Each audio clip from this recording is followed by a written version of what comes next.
तो कहीं ना कहीं कुछ मिसिंग है हमारी लाइफ में, वो हमको आज मिल करके ढूंढना है. Why do we feel sad? Sir, the most pinching thing in my life is I'm very connected to my parents. तो मेरी पेरेंट्स, मेरी फैमिली, जब उनको कुछ होता है या उनको कुछ हो सकता है उसके थॉट से, क्योंकि माय पेरेंट्स एजेड हैं, तो जो अल्टीमेट पिंच होगा वो होगा उनका डेथ. तो वो होने के थॉट से भी आई बिकम वेरी सैड. और जो जितना मोटिवेशन एनर्जी लेवल होता है, it goes down in the hell. Right. मतलब एक रीजन हमको मिला है डेथ. क्या डेथ की वजह से हम दुखी होते हैं या हमारे अपने हैं उनकी डेथ की वजह से दुखी होते हैं? दुनिया अगर पूरी खत्म होती है तो हो जाएगा, डजंट मैटर जी. दुनिया में अभी हम यहाँ बैठे हैं, हंस रहे हैं, खिलखिला रहे हैं. कितने लोग हैं जिनकी डेथ अभी होने वाली है कुछ मिनट्स के अंदर अंदर, उस समय फर्क नहीं पड़ता है. बट हमारे लोग, मेरे लोग, अगर उनको कुछ भी हो जाए, इस थॉट से ही हमारी सारी एनर्जी खत्म हो जाती है. जैसे जब किसी की डेथ होती है तो ध्यान से सुना करो कि वहाँ पे लोग क्या बोल रहे होते हैं. वो इसलिए नहीं दुखी होते कि जो मर गया उसका क्या होगा, क्योंकि वो तो मर गया उसका क्या होगा. वो इसलिए दुखी होते हैं मेरा क्या होगा. समझ रहे हो? तो जो कॉज है हमारे दुख का, वो उसकी डेथ नहीं है, वो ये सोच है कि मेरा क्या होगा. तो क्या करना होगा हमको, किसको ठीक करना होगा? हाँ, खुद को, इन द सेंस अपनी थिंकिंग को.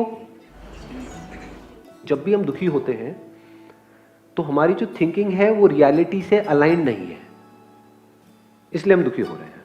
लेकिन हम कोशिश क्या करते हैं, जब भी हम दुखी होते हैं हम सिचुएशंस को बदलने की कोशिश करते हैं, लोगों को बदलने की कोशिश करते हैं.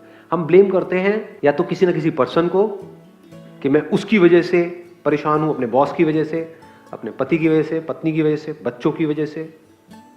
ऐसा नहीं होता है. अपने माँ बाप की वजह से, बजाय ये समझने के कि मैं अपनी थिंकिंग की वजह से परेशान हूं. अगर इतना सा आप शिफ्ट कर सकते हैं अपनी थिंकिंग को, तो एक बहुत बड़ा शिफ्ट आ गया आपकी लाइफ में. मतलब इतना बड़ा चेंज आ गया जिसकी कोई हद नहीं है. और एक्चुअल में करते हैं तो सिर्फ जब मेरे सेशन सुन रहे हैं, सुन करके आपने कहा हाँ नहीं बात तो सही है, बस खत्म, उससे कुछ नहीं होगा. बट अपने अंदर जो आप सोचते हैं, तो अगर उसको आप, इतनी सी बात को आप देख पा रहे हैं और एक्सेप्ट कर लें पूरी तरह से कि मैं जब भी दुखी होता हूं या होती हूं सिर्फ और सिर्फ अपनी थिंकिंग की वजह से होता हूं, this is a proven fact, और कोई कॉज नहीं है. और एक और मजेदार बात, अगर यहां पे हम एक लेवल और डीप चले, तो थिंकिंग की वजह से मैं दुखी नहीं होता हूं. सोचो, कुछ भी सोचो, आपके साथ में जो बैठा है उसके बारे में सोचो, मेरे बारे में सोचो, कोई दुख है? Are you feeling sad? चांद तारों के बारे में सोचो, सूरज के बारे में सोचो, हवा के बारे में सोचो, अपनी ब्रेथ के बारे में सोचो. कहाँ है दुख? कहीं भी नहीं. तो थिंकिंग की वजह से हम दुखी नहीं होते हैं. जब हमारी थिंकिंग, अटैचमेंट की वजह से भी नहीं होते हैं, एक्सपेक्टेशंस की वजह से भी नहीं होते हैं. जब हमारी थिंकिंग रियलिटी से अलाइन नहीं होती है, रियलिटी ये है और हमारी थिंकिंग ये है, तो हम दुखी होते हैं. जितना बड़ा ये गैप होता है उतना ही ज्यादा हम दुखी होते हैं. ध्यान से समझना, रियलिटी क्या है कि डेथ हो गई है किसी की, ये रियलिटी है. अगर इसको हम इमीडिएटली एक्सेप्ट कर ले तो हो गई, आगे बढ़ो.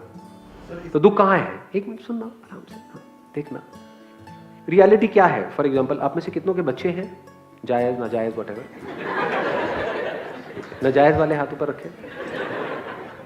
हम क्या बोलते हैं, हम अपने बच्चों की वजह से दुखी हैं, हमारी बात नहीं मानते हैं. तो वो बच्चे जो आपकी बात माने, वो बच्चे है ही नहीं. बच्चे बड़ी शैतानी करते हैं. जो बच्चे शैतानी नहीं करते वो बच्चे क्या है? इंसान के छोड़ो, कुत्ते के बच्चे भी शैतानी करते हैं. मतलब क्या एक्सपेक्टेशन है आपकी, समझ रहे हो? तो जब हमारी एक्सपेक्टेशंस रियलिटी पे बेस नहीं होती है तब हम दुखी होते हैं. यानी कि ये गैप जितना कम है रियलिटी और एक्सपेक्टेशंस के बीच में, उतना ही दुख कम है. और ये गैप जितना बड़ा है उतना ही दुख ज्यादा है.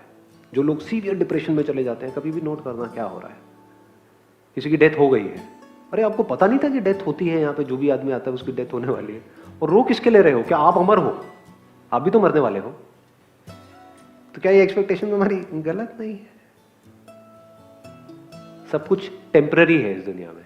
क्या ये रियलिटी है या मेरी कोई इमेजिनेशन है? इसको कोई चैलेंज कर सकता है?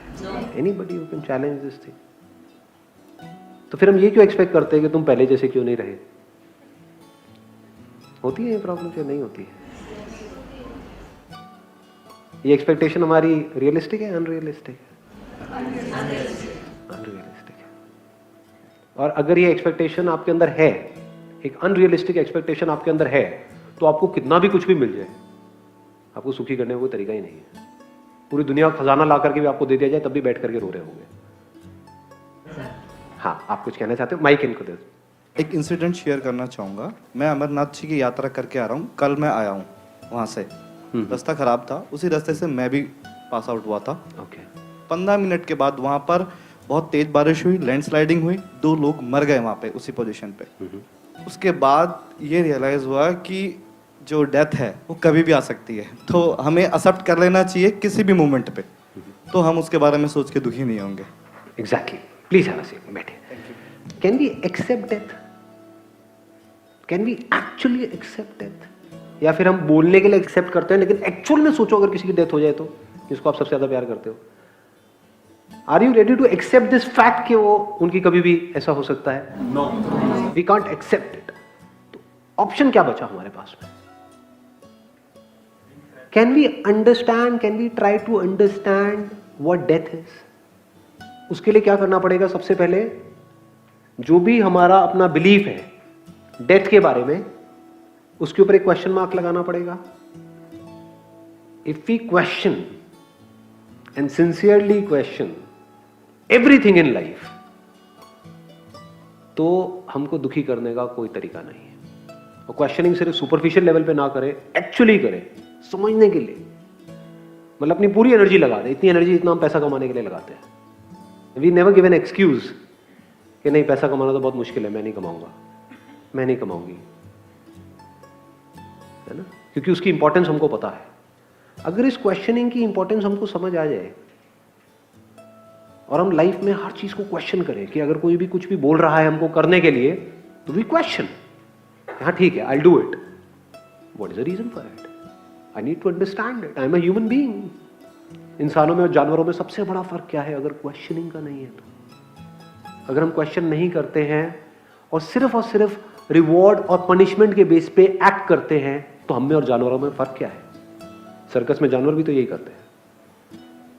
उनको दूर से कुछ दिखाओ, भागते हुए आते हैं, पूंछ हिलाने लग जाते हैं। उनको डंडी दिखाओ तो बैठ जाते हैं। So are we ready to question what is death? क्या है बताओ, कैसे क्वेश्चनिंग करें? What is death? क्या मरता है? आपके गैस स्टोव के ऊपर आपकी किचन में पानी उबल रहा है, थोड़ी देर में पूरा उबल गया और दिखना बंद हो गया, क्या पानी मर गया? क्या हुआ? कुछ और बन गया, तो क्या मरता है? मरना हम किसे कहते हैं? क्या हम चेंज को मौत बोल रहे हैं? तो बदल तो सब कुछ ही रहा है, फिर तो सब कुछ ही मर रहा है, फिर तो रोते ही रहो। नहीं इस तरह से क्वेश्चनिंग करनी होती है। मैं ज्यादा नहीं करूंगा, मतलब क्योंकि थोड़ा इस तरह की आदत नहीं है हमारी।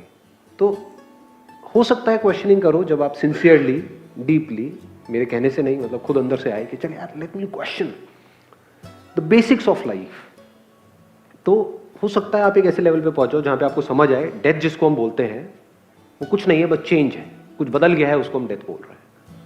Nothing dies, nothing can die.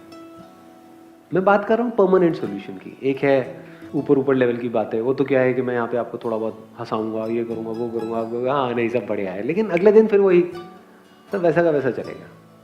But अगर ये आप करना शुरू कर देते हो तो कुछ कमाल का हो सकता है, माइंड शार्प हो सकता है, देन आप बड़ी जल्दी चीजों को समझ सकते हो।